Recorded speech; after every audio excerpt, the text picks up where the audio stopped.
તો પાટણના સિદ્ધપુર જીઆઈડીસીમાં એસઓજી અને ફૂડ વિભાગના દરોડા પડ્યા છે। ત્યારે નકલી ઘી બાદ હવે નકલી તેલનું પણ ઝડપાયું છે ગોડાઉન। ત્યારે સિદ્ધપુર જીઆઈડીસીમાંથી શંકાસ્પદ તેલનો જથ્થો ઝડપાયો છે। તો 20.31 લાખનો શંકાસ્પદ તેલનો જથ્થો સીઝ કરવામાં આવ્યો। ત્યારે બાતમી મળતા એસઓજી અને ફૂડ વિભાગે કરી હતી જીઆઈડીસીમાં રેડ। ત્યારે એસઓજી અને ફૂડ વિભાગની રેડમાં તેલની 4 ટેન્ક મળી આવી। ત્યારે અલગ અલગ બ્રાન્ડનું 10,500 લીટર શંકાસ્પદ તેલ મળી આવ્યું છે। ત્યારે બહારથી તેલના ટેન્કર મંગાવી અલગ અલગ બ્રાન્ડમાં કરાતું હતું પેકિંગ।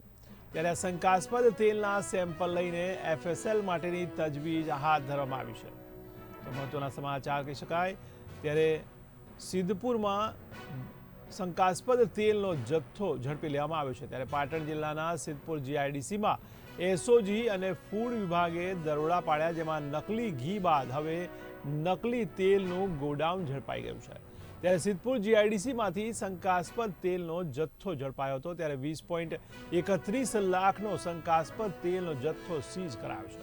ત્યારે બાતમી મળતા એસઓજી અને ફૂડ વિભાગે જીઆઈડીસીમાં રેડ કરી હતી। ત્યારે એસઓજી અને ફૂડ વિભાગની રેડમાં તેલની 4 ટેન્કો મળી આવી છે।